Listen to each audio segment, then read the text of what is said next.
2009, o Elon Musk vendeu a sua primeira empresa, a Zip2, e saiu milionário. Qualquer um, eu e você, curtiria a vida depois disso, né? Quem não sonharia em criar uma startup, né, de uma ideia inovadora, de certa forma, conseguir vender a empresa e se tornar milionário por conta disso? Basicamente é o sonho de qualquer jovem que é entusiasta da tecnologia, né? Você criar uma startup e ficar milionário com ela.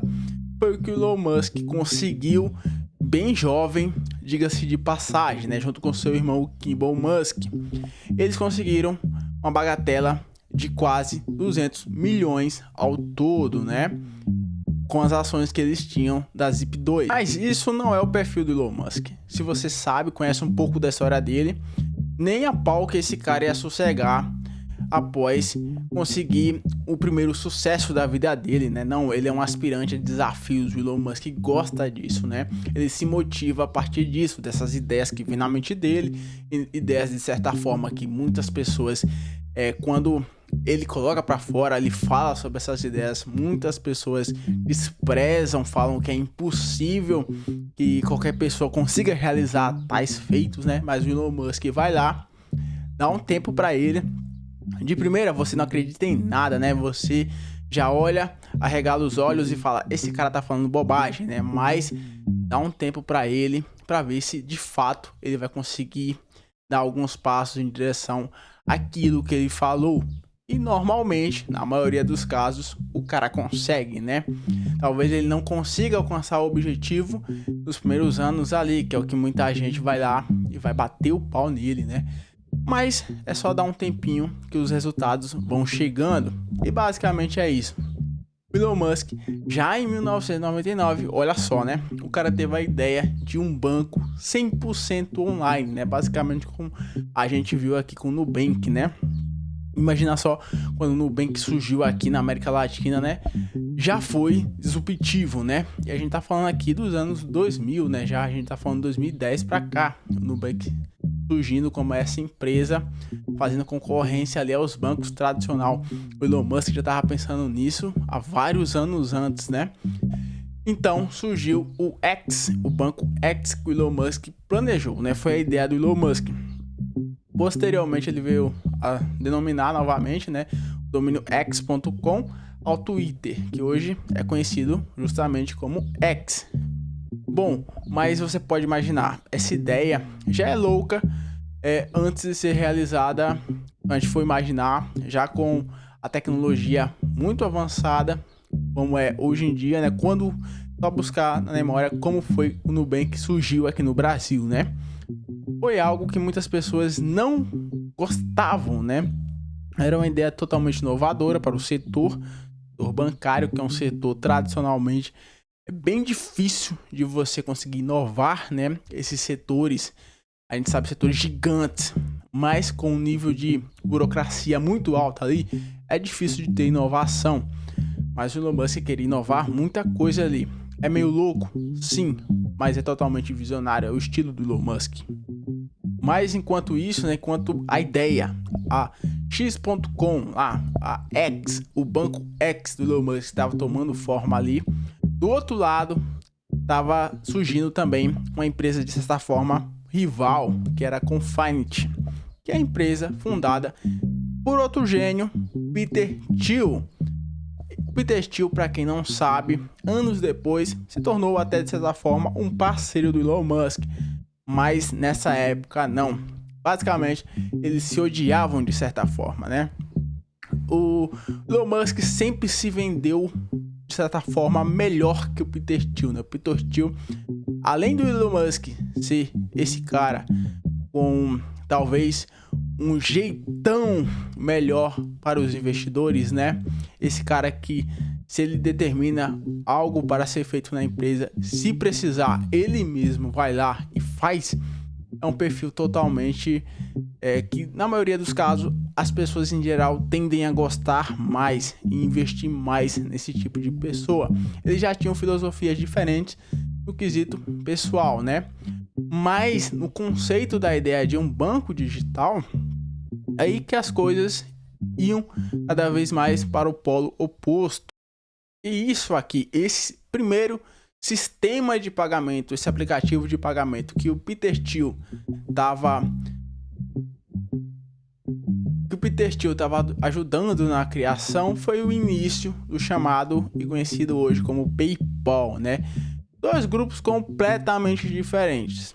Elon Musk era ousado, agressivo, basicamente no sentido da mentalidade de vamos destruir, vamos fazer uma disrupção do sistema financeiro de bancos tradicional. Já o Peter Thiel era um matemático paranoico de certa forma, com segurança, mas introvertido e filosófico no sentido geral. Eles se odiavam basicamente, tá? Deixando isso bem claro, a filosofia era completamente diferente. A gente pega o Elon Musk nas empresas dele, a própria SpaceX, que é um dos maiores exemplos disso, enquanto os setores, as outras empresas, basicamente a NASA, o Elon Musk começou a disputar com empresas desse nível, elas basicamente não agiam da forma da SpaceX. A SpaceX era mais testar o foguete, construir o foguete, lançar, se der bom, beleza, se destruir todo o foguete, a gente aprende com isso. Enquanto as outras empresas passavam anos e anos na teoria e de vez em quando saía a prática, quando basicamente estava tudo feito na cabeça, né? Já o Elon Musk não, ele gostava de testar, por mais que perdesse milhões ali. Através disso, tentativa e erro, se conseguia chegar mais próximo do resultado esperado e com muito menos tempo. A gente tem que sempre se atentar nisso, o tempo. Para pessoas como o Elon Musk, o tempo é fundamental, tá? Você precisa ter a ideia, pivotar ela o mais rápido possível e assim chegar em um resultado minimamente esperado para ver se no futuro aquela ideia pode te trazer mais resultados ainda. O Elon Musk sempre foi essa filosofia dele. Já o Peter Thiel, pelo que a gente já consegue entender, é um cara um pouco mais lento, um pouco mais teórico, sabe? As filosofias dos bancos tradicionais, eles não extinguiriam os bancos como o Elon Musk pensava, né? Os bancos tradicionais, eles seriam só uma evolução ali de primeiro momento de todo esse sistema. Dino, por incrível que pareça, iria unir essas duas empresas, né? Esses dois fundadores bem opostos. E a fusão, basicamente ninguém queria, tá? Ninguém queria essa fusão, mas a Guerra Fria entre as duas empresas só torrava cada vez mais dinheiro ali. E chegou determinado momento que os próprios acionistas ali das empresas concordaram que não iriam ganhar, basicamente o seguinte, né? Se você não consegue ganhar deles, junte-se a eles. Aquela frase clássica foi o que aconteceu aqui. Nenhuma empresa ia conseguir ganhar nem dominar um setor sozinha. Então, os acionistas resolveram juntar as duas empresas, o X com o PayPal.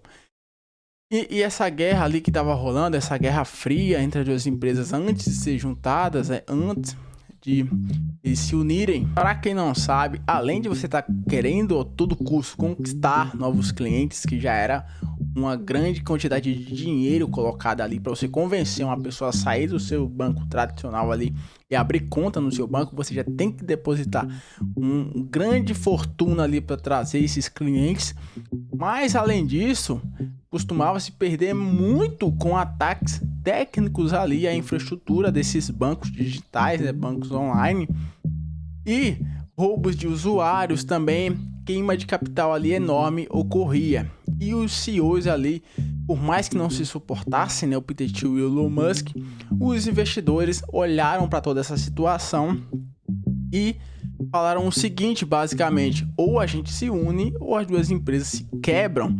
E o resultado, eles forçaram a fusão. O resultado seria basicamente o seguinte: o Elon Musk, nessa nova empresa da junção das duas, ele se tornaria o CEO, tá? E o Peter Thiel teria que aceitar isso. Mas, obviamente, ele fez cara de poucos amigos ali com toda essa situação. A fusão parecia, de certa forma, uma paz, uma trégua ali, mas era o começo de uma guerra interna, né? Toda aquela guerra fria entre as duas empresas, com a fusão, não veio a se encerrar. Ela basicamente foi só o estopim para algo que iria acontecer muito grande no futuro. O Elon Musk era obcecado por uma coisa: transformar tudo em domínio X, basicamente. Ele tinha isso em mente para o projeto, para a empresa inteira. E o pior, ele queria mudar toda a infraestrutura do PayPal para a Microsoft, porque ele era um grande fã realmente da Microsoft. Max Lavinsky, que também era um dos cofundadores da empresa do Peter Thiel, foi totalmente contra.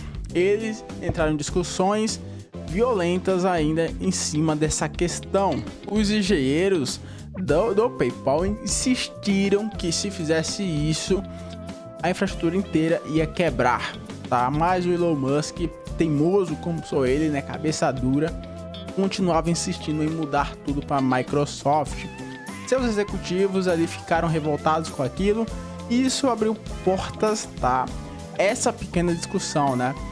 É engraçado quando a gente olha assim, vê essas situações que são poucas brechas que acontecem, mas essas brechas geram ruídos muito grandes, né? E isso aqui foi a primeira porta, a primeira brecha que se abriu para uma traição de todo o conselho ali contra o Elon Musk.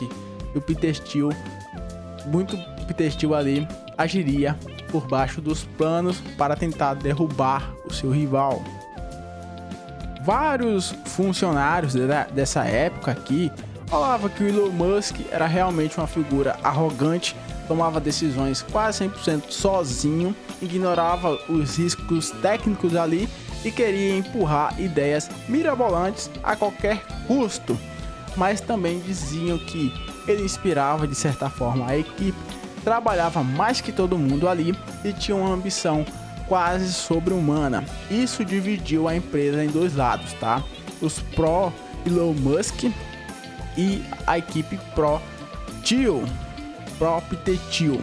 O clima ficou cada vez mais tenso, ninguém confiava em ninguém, basicamente, e um daqueles casos que pode ser descrito como uma das maiores traições que o Vale do Silício já presenciou. O Elon Musk viajaria na sua lua de mel, tá? Que ele tinha postergado por conta do trabalho há vários meses, quem dirá até alguns anos ali. O Elon Musk foi empurrando com a barriga essa lua de mel até conseguir uma brecha e realmente tirar uns dias de folga ali com a sua esposa. Mas sim, nesse momento aqui foi o momento que o Peter Thiel resolveu que aplicaria o golpe, tiraria o Elon Musk do cargo de CEO. O Elon Musk, assim que pisou no voo que levaria ele para a Austrália, ele entra no avião como CEO da empresa que ele fundou ali. Durante o voo, os executivos fazem uma reunião secreta. Peter Thiel volta e, ainda a bordo, o Elon Musk é destituído do cargo de CEO enquanto está no ar, sem internet, sem telefone, sem nada. Quando ele pousa, descobre que foi destituído da sua própria empresa. O golpe basicamente perfeito que o Peter Thiel e os seus camaradas ali deram no Elon Musk. E obviamente, né, quando a gente pega aqui para ler o livro do Elon Musk, né, esse caso é bastante comentado, né, dá muita ênfase. O Elon Musk até hoje guarda de certa forma uma revolta, uma mágoa por esse momento. Você consegue imaginar como foi na cabeça desse cara, né? É um cara que já tinha sido milionário, já era milionário, já era famoso no Vale do Silício por conta da sua empresa anterior, a Zip2, que com o irmão dele ele criou realmente uma empresa que revolucionou de certa forma ali e já tinha um know-how. E quando ele junta todo o seu dinheiro e abre uma nova empresa, um novo banco digital ali, uma nova aventura, uma nova empreitada, e é forçado a se juntar com a empresa rival, mesmo assim, contra a sua vontade, ele aceita e é denominado como CEO.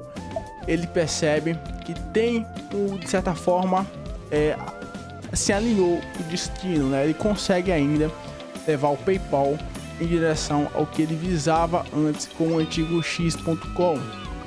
Mas nesse momento, após essa traição, a coisa ficou muito feia. O Elon Musk ficou revoltado, sentiu-se obviamente muito traído ali, queria retornar ao controle de qualquer jeito, mas percebeu que se batesse de frente poderia destruir a empresa inteira.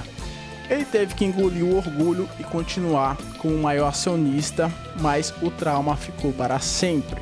Mesmo após o golpe ali que o Peter Thiel deu, a empresa continuou enfrentando fraudes gigantescas ali, problemas de segurança, pressão de outros bancos ali, a concorrência batendo forte e riscos a todo momento de serem processados, brigas internas entre visões ali do antigo X e do novo PayPal.